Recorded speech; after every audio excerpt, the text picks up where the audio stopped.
Good evening, everyone. Welcome to our November Town Council meeting. We are glad to have you join us this evening. We are going to go ahead and get started. So we're going to start our meeting with the invocation from Councilor Swan. All right. If you will, pray with me or bow your heads or have a moment of silence in whatever way is meaningful to you. Dear Lord, thank you for keeping us all safe, taking care of us, bringing all this interest and energy out tonight. Thank you for the volunteers that serve the town and provide advice on so many things and the time that they dedicate out of their personal lives. We hope that you'll bless these children as they come forward and do the pledge tonight and bless the officers being sworn in. Thank you for all the blessings in Knightdale. Grant us the vision, wisdom, and focus to make the best decisions we can for the town of Knightdale. Amen. Amen. Thank you, Councilor Swan. Next is our Pledge of Allegiance. Tonight, we are pleased to be joined by Morgan and Austin, students at Knightdale Elementary School. Morgan Robertson is a third grade student who enjoys reading Judy Moody books and playing soccer. Austin Fitzpatrick as a fourth grader who enjoys playing video games, attending school, reading, and drawing. So at this time, I would like to invite Morgan and Austin to lead us in our Pledge of Allegiance.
Thank you so much once again to our youth for stepping up, leading us in our Pledge of Allegiance, and getting us started in our meeting. We thank you for being here this evening. Next, we are going to jump into the meeting with the adoption of the agenda. Any changes to tonight's agenda, questions, comments, or motion to adopt from council? So moved. Second. All in favor? Aye. Any opposed? Majority approves. Motion carries. We will keep the agenda as is for this evening, starting with our presentations, recognitions, and awards. And first, we are going to start with a proclamation. Our proclamation honoring the retirement of Dr. Marvin Connolly. I'm honored this evening to be able to read this proclamation. So at this time, I will read it in its entirety. Honoring the retirement of Dr. Marvin Connolly. Whereas educators empower students with knowledge and skills, foster personal growth, and enable students to contribute meaningfully to their communities. And whereas educators also enhance critical thinking, problem-solving abilities, and overall decision-making, leading to more informed and engaged citizens and members of our society.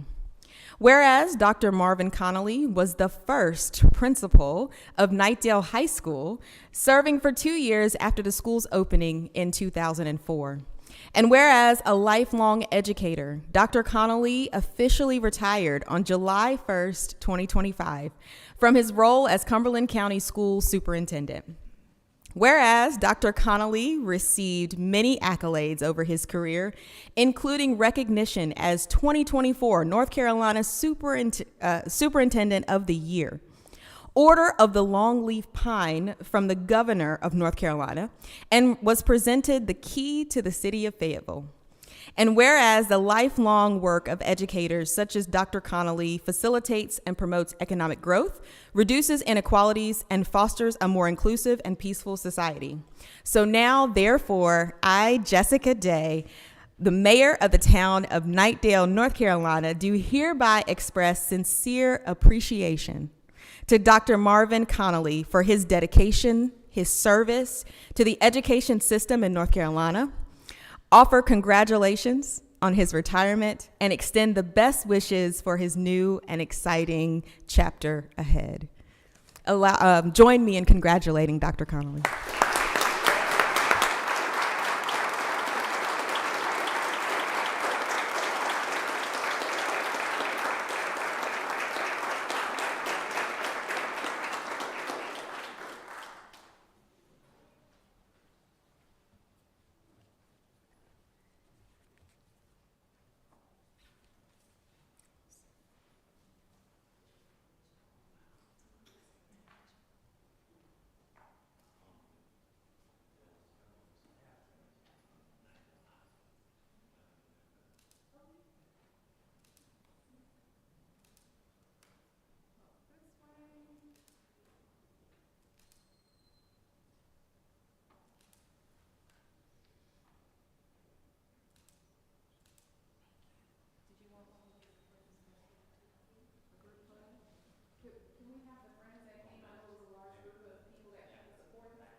Can we give him a round of applause one more time?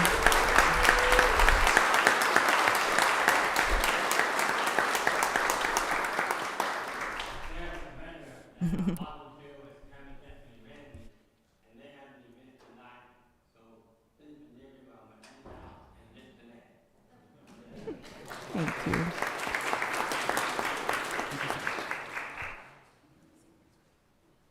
I want to thank everyone that came to honor him as well. Thank you for showing your time. This has been such a great opportunity to be able to recognize somebody that's made such a major impact in the town of Knightdale. So we are so appreciative, and it's an honor to be able to share this moment. So thank you.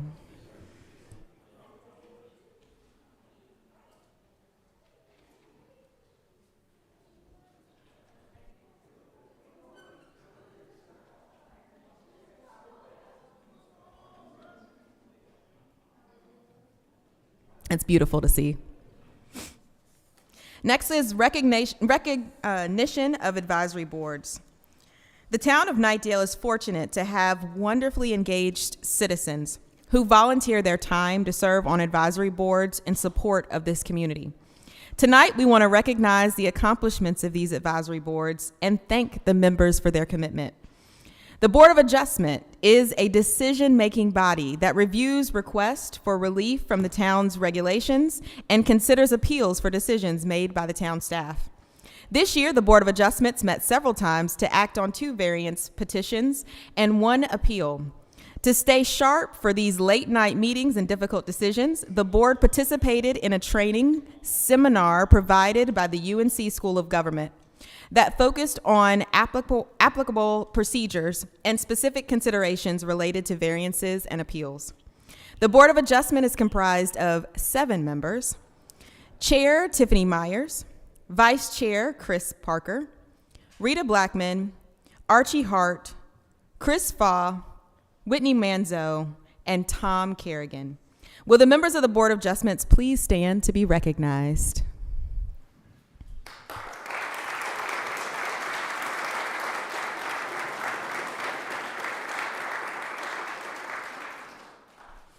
Thank you so much. And I know we have one that's already standing, so yes, recognize. The Community Relations Advisory Board serves with the purpose of advancing safety, respect, and comfort for all residents. This is a group whose dedication continues to shape our town into a place where citizens are given a voice. Since its formation, the board has strived to reflect the principles of understanding, goodwill, dialogue, and respect. Over the past year, the board has championed initiatives that bring people together, from planning forums for homeowner engagement to advocating for programs that honor Knightdale's rich heritage. Their efforts remind us that strong communities are not just made of roads and buildings, but they're made of trust, collaboration, and shared purpose. The Community Relations Advisory Board is comprised of 9 members: Chair Grady Bussey, Vice Chair Barbara Casci, Darrell Tenney, Anika Turner, Jenny Cope, James Utley, Tanika Holly, Laura Wright, and Daryl Blevins. Will the members of the Community Relations Advisory Board please stand to be recognized?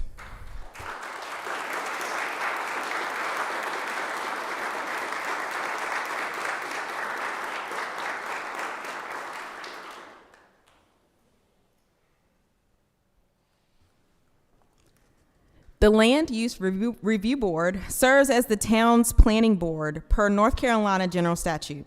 They also serve as the Community Appearance Commission and Tree Board. This year, the LURB provided guidance and recommendations to Town Council on 7 land use cases and 1 text amendment. In their role as a tree board, they helped the town gain recognition as a Tree City USA for the 24th year and will be selecting their annual street tree project at an upcoming meeting.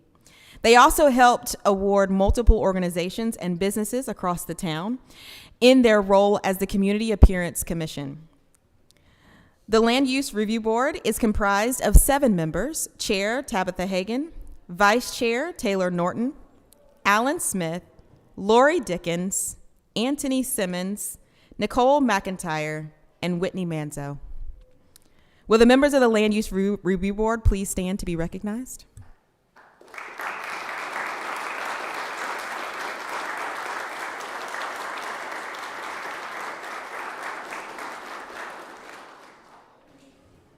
Thank you. Next is our Parks and Recs Advisory Board. They advise on issues related to the planning and coordination of recreational and cultural programs, parks and special events, and other leisure activities for the citizens of Knightdale. This year, members of the Parks and Recreation Advisory Board volunteered at the town's flagship events, such as July 4th, the Latin American Festival, the African American Festival, and the Arts and Education Festival. They reviewed and made recommendations regarding several new plans and programs, including the Public Art Plan, the Recreation Program Plan, and Recreation Rental Policy, and they assisted in the design of the new Knightdale Station Park Playground. The Parks and Rec Advisory Board is comprised of 5 members: the chair, Alan Smith; the vice chair, Christina Brewer; Kenya Gomez, Brandon Jackson, and Ellen Ayers. Will members of the Parks and Recreation Advisory Board please stand to be recognized?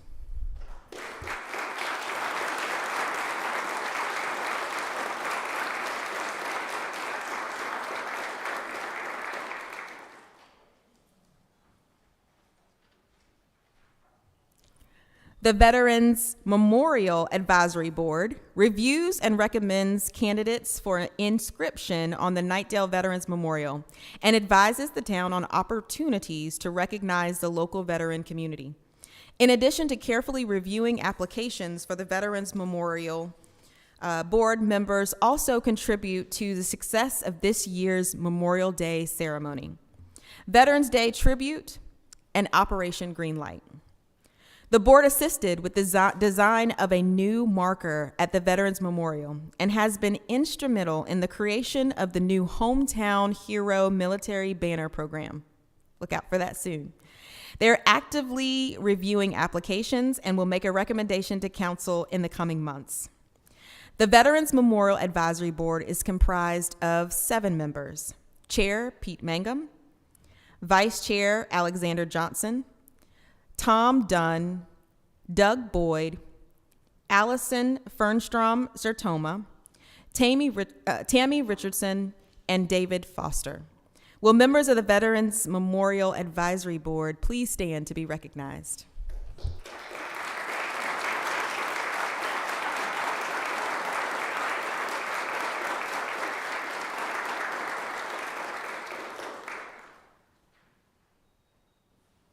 I want to thank all of you for all the important work that you do, for the time that you have dedicated, for the space and for the thought that you have put into everything with the town of Knightdale.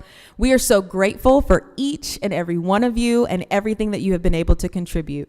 And now at this time, if I can ask all of the members on all the advisory boards to come forward for a group photo.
Once again, I want to thank all of our advisory board members. Thank you so much for participating, for contributing. Once again, thank you for your time. We've been able to do a lot because of you, your willingness to give back to the community. So, next is the police officer introduction and oath. Chief Capps. Good evening, Mayor and Council. As you know, this is an exciting time for me. I always take a little bit of pride and privilege in the ability to be able to introduce our newest police officers, and tonight I'm extraordinarily excited to be able to present to you the newest member of our team, Mr. Knightdale. Now, he actually prefers to go by Schneider, or if you see him around town, you can call him Gene. He is actually joined here tonight by a couple of his friends and also his mother, who will be holding the Bible and pinning his badge. And I believe, Mayor, you're going to come around and help us out with the oath of office.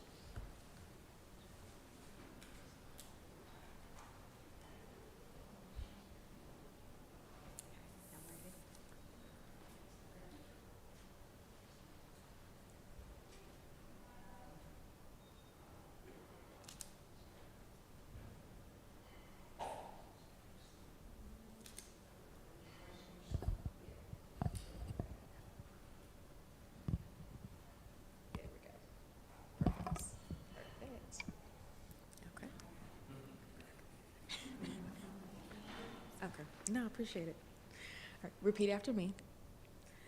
I, and state your name, I, Knightdale, do solemnly swear do solemnly swear that I will support and defend that I will support and defend the Constitution and laws of the United States the Constitution and laws of the United States and the Constitution and laws of North Carolina, and the Constitution and laws of North Carolina, and that I will faithfully discharge and that I will faithfully discharge the duties of my office as police officer. the duty of my office as police officer. So help me God. So help me God. Congratulations.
So a little bit about Schneider. He's actually no stranger to public service. He's actually coming to us from Michigan, where he spent several years working as a police officer, firefighter, and public safety officer. He earned 2 associate's degrees, one in criminal justice, one in fire science, and we were extraordinarily fortunate to be able to attract him to our organization. And it comes to that point in our oath of office ceremony where we challenge Schneider with some things that are extraordinarily important to us. Conversation that we've already had multiple times, but a challenge that's very important to issue in this setting, in the presence of these witnesses, in the presence of these community members, the elected officials, and your colleagues who are here to support you tonight.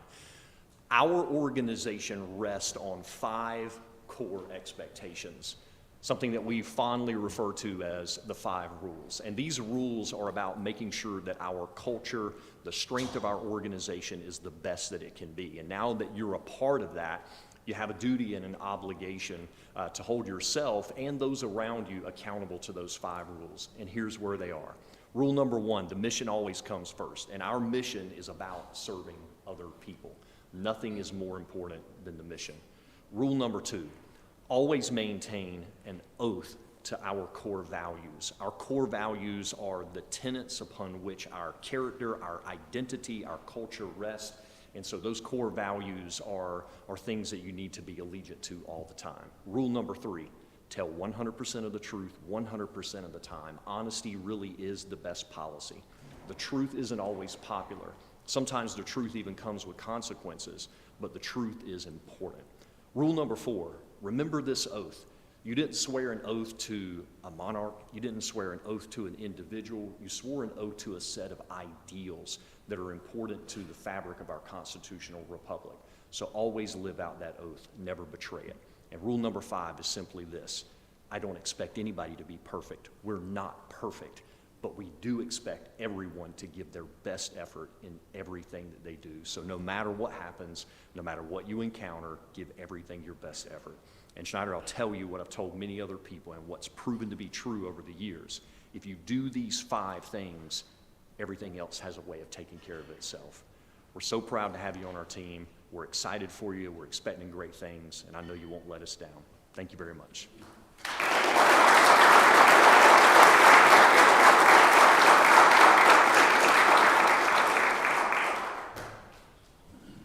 Welcome again, and thank you, Chief.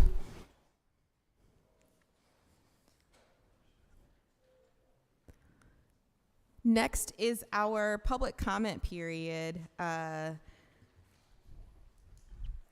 This is for anyone here tonight who wishes to speak on an item that is not on the agenda. If you wish to address the council, you may come forward at this time.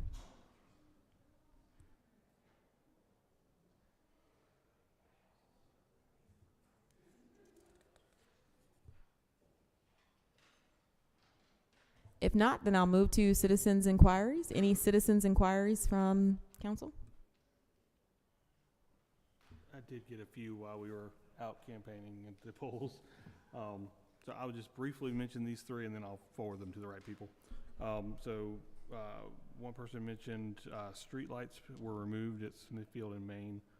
So that caused a dark intersection right there. Speed study at Myrick Downs, they were asking how the location was determined for where that sign goes. And there was a good question about signage for when street names change names, like Smithfield to Horton or First to Old Knight, like how you know when it changes names. So I'll pass those along by email. Thank you for that update. Any others? If not, then I'll move to the consent agenda. Questions, comments on the consent agenda? Or motion for approval on the consent agenda. Second. all in favor? Aye. Any opposed? Majority approves. Motion carries. Next, we'll move to old business, ZMA-4-23, Terra Vita. Mr. Smith.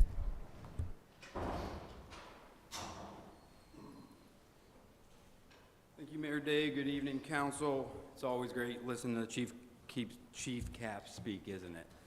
So we'll go ahead and get started with a little land use here. Sorry, move a couple things around. So the only old business item tonight is a rezoning request for Terra Vita, ZMA 4-23, This is a project that has come before council and land use review board and back to council several times over the past several months.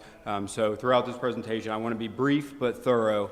So we'll just briefly discuss the proposal itself, the discussions that we've all had across the past several months, and then highlight some of the changes that have been made, and then it wouldn't be a land use case without comprehensive plan consistency.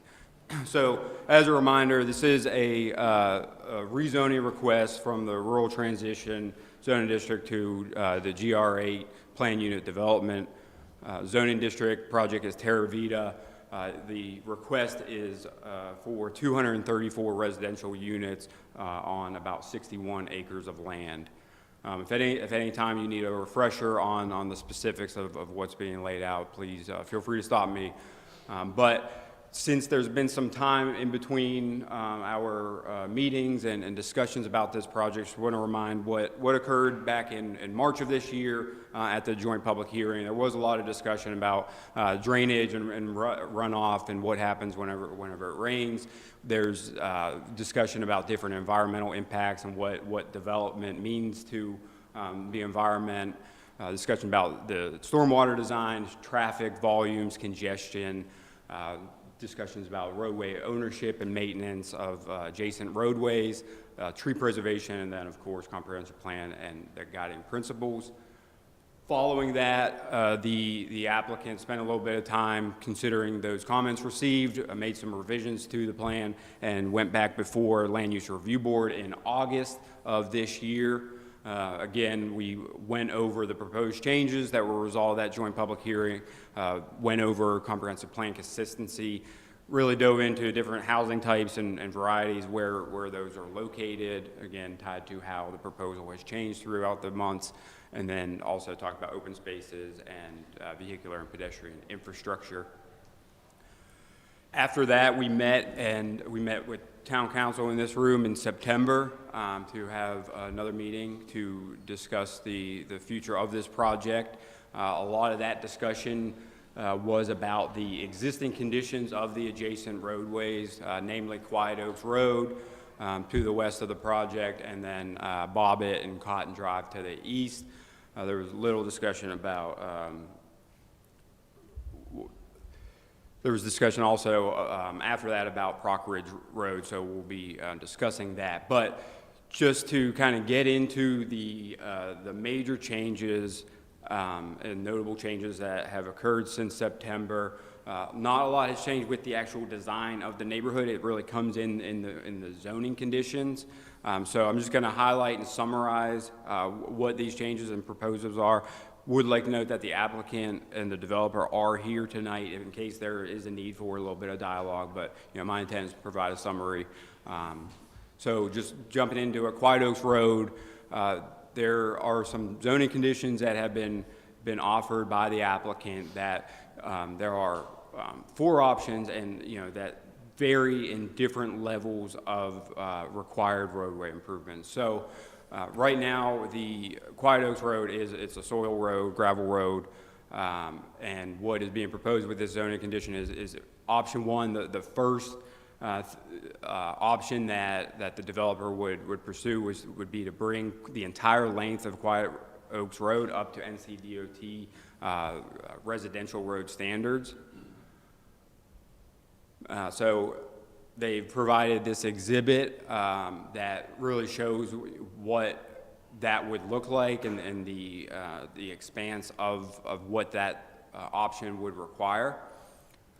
The second option, if those DOT standards are not achievable, would be that Quiet Oaks Road would receive another layer of fresh gravel and then a new layer of asphalt, all within the current right-of-way.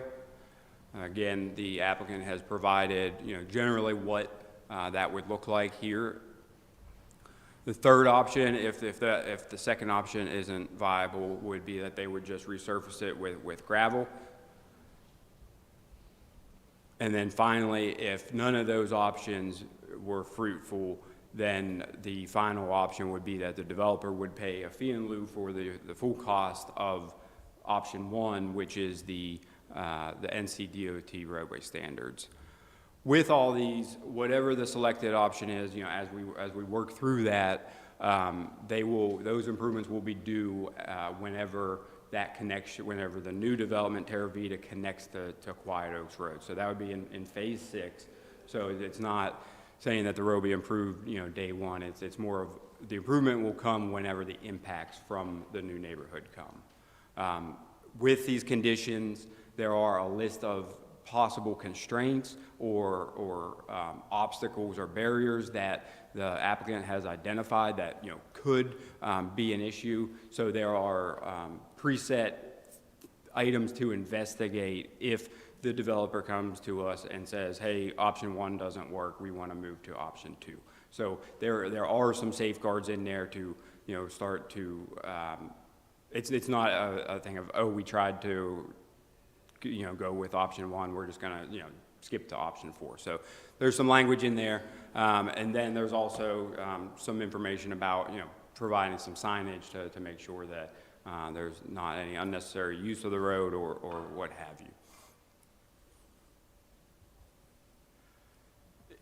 In addition to Quiet Oaks, I mentioned that there were discussions about Cotton Drive on the eastern side. So there were some concerns with the existing property boundaries and the way the Terra Vita property connects to Cotton Drive, and there were some right-of-way issues. So what was requested of the applicant were to try to come up with a solution to make sure that there are no issues with the right-of-way at the end of Cotton Drive that would prohibit the connection of this new neighborhood to that road. So again, there are a couple options included in this zoning condition.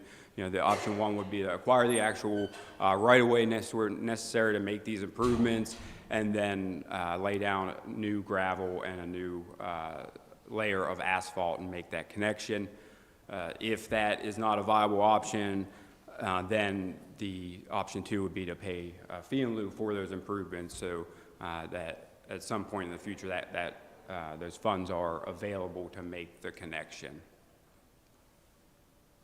I mentioned Prock Ridge Lane, so this is one of the roads within the Horton Mill subdivision, immediately south of the subject property.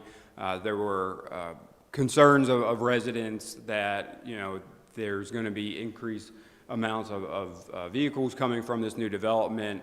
There are some concerns with maintenance responsibilities of Prock Ridge Road and Horton Mill Drive. So the applicant developer came back and said that they would work with the homeowners of Horton Mill and DOT and make the necessary repairs that would bring portions of Prock Ridge Lane and Horton Mill up to DOT standards, so then those sections could be accepted by NCDOT, and to resolve some of or relieve some of the concern about the Terra Vita traffic impacting privately maintained roadways.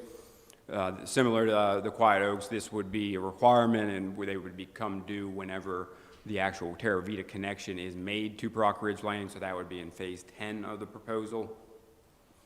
And then, like the other options, there's a fee in lieu option if the actual roadway improvements aren't made. In addition to these roadway commitments, the developer has made other commitments through zoning conditions that speak to fee in lieu for pedestrian improvements along Buffalo Road to increase pedestrian connectivity, adding privacy fencing along certain perimeter boundaries to increase the buffer between existing and the proposed development, and then also a one-time payment into the Affordable Housing Trust Fund. They've also committed to establishing increased stormwater control measures for the stormwater ponds towards the south of their property. In addition, planting other and more canopy trees and open spaces, and then also trying to make sure that folks can embrace the nature of the site where they're trying to preserve. And then finally, commitment to some electric vehicle charging stations throughout some of the visitor parking throughout the development. With this proposal comes a handful of site development allowances. We've gone through these in the joint public hearing and the Land Use Review Board meeting. They have not changed. They remain, very, very common for the site development allowances that we see with land use cases. So related to lot width, driveway length, building type and setbacks, clearing and grading, and then street design, distribution of uses. So happy to go into those in more detail, but kind of getting towards the end of this, as a reminder, the proposal is a base zoning district of GR8, and y'all are aware that the standards must be met unless other alternatives are proposed, and council can request but not require additional conditions. And just a reminder that these offered conditions, came from the applicant, and they're accepting those as proposed. We're aware that general statute sets specific procedures for for the elected body approving land use cases. So just real briefly, stepping into the comprehensive plan, the subject property, it's identified as a growth reserve area on the intentional growth area map. The urban small town framework map identifies it. It doesn't provide much information, but tells us to look to the future place type map, which is identified as a rural living and agriculture future place type. So all of the information and descriptors of these this place type and the comprehensive plan have been included in the packet for consideration. Looking at the place type transect, this rural living and agriculture future place type falls in the open spaces category. You're all familiar with this image, but it shows how the town can develop and transition from your agricultural uses to your urban small town. We investigated the roadway network plan, found that it's generally consistent with that plan. Same applies for the side path and greenway plan. Diving in Parks and Rec master plan, the subject property is located within several of the service areas, within several of our town parks. Guiding principles are a very important aspect of all development proposals. Their applicants and developers are encouraged to embrace as many, if not all, of these guiding principles. And as proposed tonight, I've identified that this proposal lends itself to 6 of the 8 guiding principles. As a result of all the changes that have taken place since March of this year. I have all the offered conditions here. I'm not going to read them, but they're here if we do need to go back for reference. So it's everything that I've already highlighted, talking about the roadway improvements. You can see that they're very extensive. There's a lot of language in them that is attempting to set forth a strategy to make sure that the concerns of the residents' council are met and achieved. So all of this information is included in the board's packet. Happy to go over any of them. A couple we haven't mentioned was the off-site pedestrian improvements to Buffalo Road, some restricted covenants to allow accessory dwelling units, increased street tree sizes, and then architectural standards that have been offered by the applicant. Went over the Affordable Trust Fund, and then the increased stormwater pond commitments. So just to close up here, the Land Use Review Board did meet on August 11th, 2025. They recommended approval of the proposal and forwarded the following advisory statement describing plan consistency and reasonableness of action. Just bear with me, I'm gonna read it for you, just so it's on record. So LURB's recommended advisory statement is, while the proposed zoning map amendment is inconsistent with the rural living and agricultural place type of the Knightdale Next V.2 2035 comprehensive plan, it addresses several of the plan's guiding principles through balancing land use, open spaces, housing, transportation, and infrastructure decisions with quality public spaces that promote a welcoming, inclusive, and diverse community for residents that support a more livable, memorable neighborhood. When implementing the playbook approach, the proposal committed Vehicular, pedestrian, and utility infrastructure improvements will enrich the mix of land uses in close proximity, make efficient use of existing infrastructure, and provide new capacity in existing service areas to keep pace with growth, all of which allow for the reclassification to a secondary growth area in the intentional growth areas map. Furthermore, the proposal aligns with the goals of the Affordable Knightdale by including missing middle housing types that aid in establishing a mixed density neighborhood, connected by a network of open spaces to provide a range of home choices in the same neighborhood. The request is reasonable and in the public interest as it expands publicly accessible routing options for vehicles, bicycles, and pedestrians in the vicinity. So that is the LURB's recommendation from August of this year. Staff's recommendation would be for Town Council to make a motion to adopt LURB's recommended advisory statement, adopt the conditions as proposed and included in the Council's packet tonight, adopt ordinance number 25-11-19-003, and approve ZMA-4-23. And with that, that concludes my presentation. I'm happy to answer any questions. Thank you. Thank you so much. We'll bring it to the council and open it up for questions. Not a question, just a comment. This has certainly been a unique case, and I wanted to thank staff for all the time that you've spent going back and forth and negotiating and advocating on behalf of the residents nearby and citizens.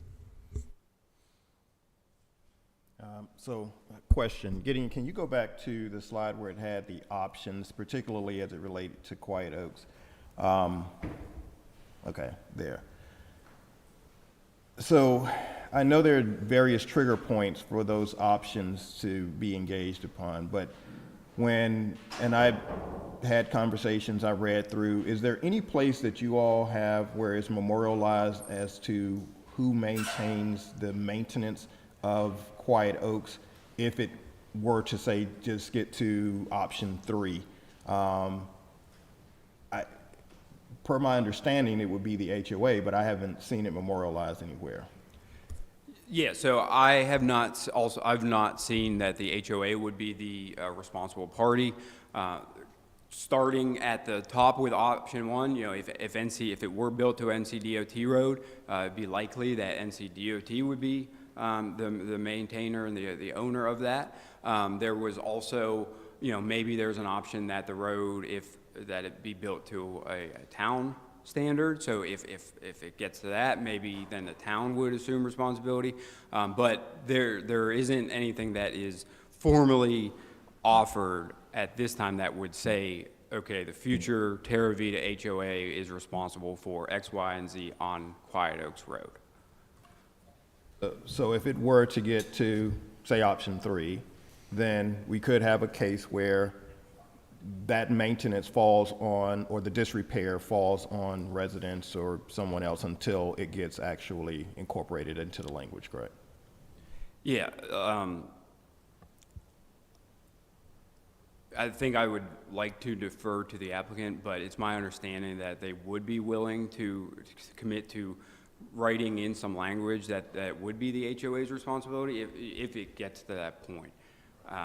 But again, I don't want to speak for them, and especially if this is if there's a need to get additional language into a condition before action is taken. You know, I definitely don't want to speak on behalf of what they're willing to commit to. Before the applicant comes up, I will throw this out. So I am more comfortable, or I don't like this menu option necessarily, and I know that staff does a great job of monitoring these triggers. I would almost prefer that this is a matter where option 1 is sort of the standard. If we have to go to an option 2 or whatever, it comes back to council for review and discussion. I don't know how that works and whether that creates some other dynamic in that space, but you know, this menu sort may work for, say, the Cotton Drive connection, but I'm just not as comfortable with it as it currently states with Quiet Oaks. It's a long menu that I would like for us to have some measure of at least sightline on.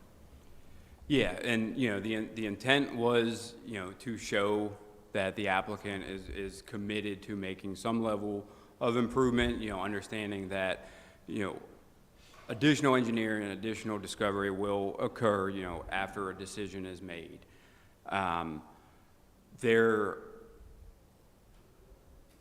These are showing that they're the commitments, but something to remember is there's an additional step in a land use case whenever we're dealing with planned unit developments, and that's in a development agreement. So that's more of a contract between the town and the developer, and you know, there may be a way that additional information is added in the development agreement that says, okay, well, if option one isn't viable, then either has to come back to town council for approval, or it kind of sets up different mechanisms or avenues within it, and there can be more discussion there in that development agreement.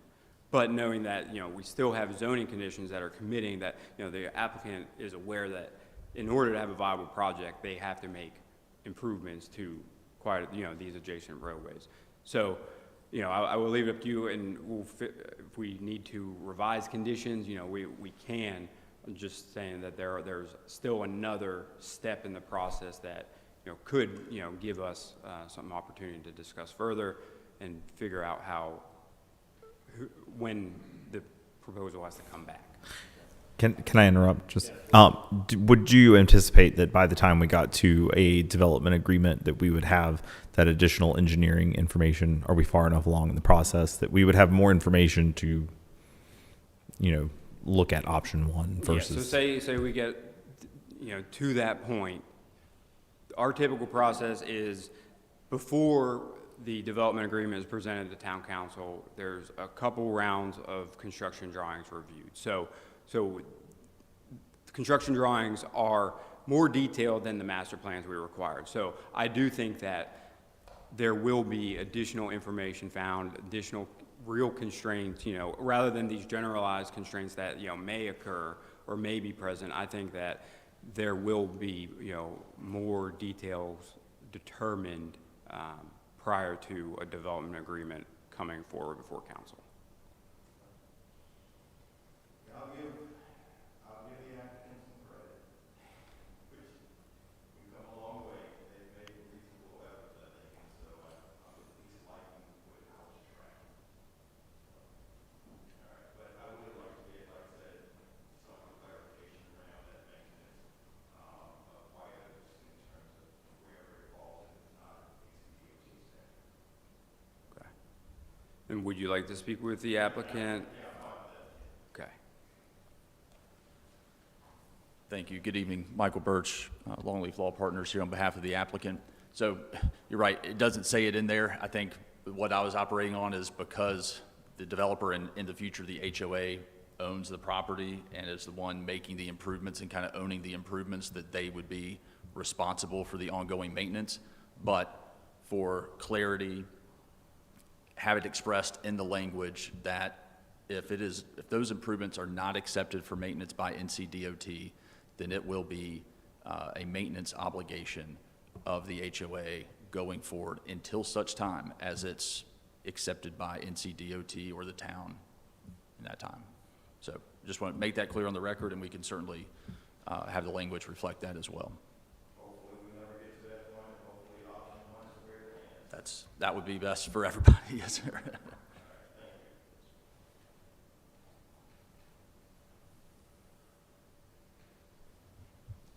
Any additional questions or comments?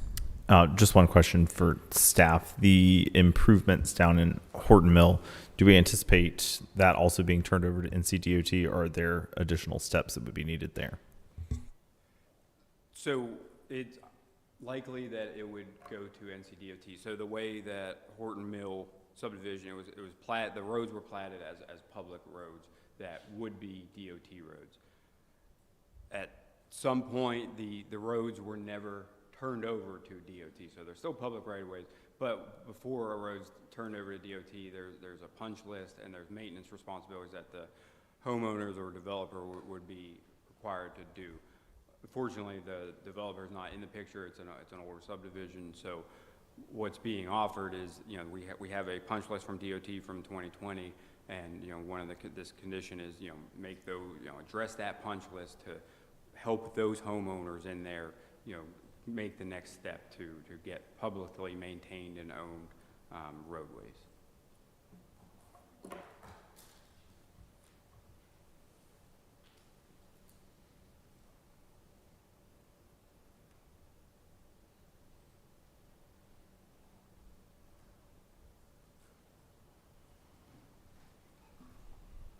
All right. Any additional?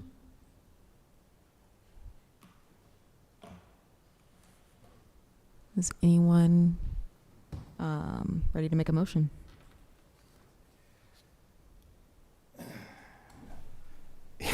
I know it's hard to believe I actually am doing this.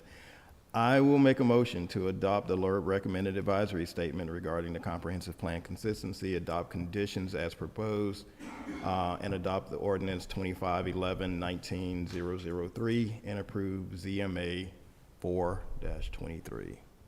Second? All in favor? Aye. Any opposed? Majority approves. Motion carries.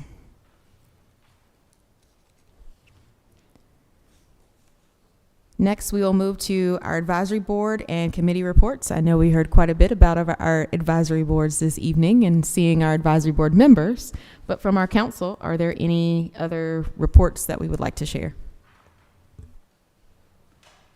I don't know if it makes sense for the Veterans Memorial Advisory Board because Two Green Thumbs puts it on, but Veterans Day program went off very well. The town supported the Garden Club. It was an excellent event, so thank you. Thank you, Counselor. Any others? All right. If not, then may I have a motion to adjourn? So moved. Second. All in favor? Aye. Any opposed? Majority approves. Motion carries. At this moment, we stand adjourned. Thank you all for joining us for our November Town Council meeting. Have a wonderful rest of your evening and rest of your week. Oh, it is, isn't it? Oh my gosh. And happy Thanksgiving. Enjoy the holiday next week. It is coming up.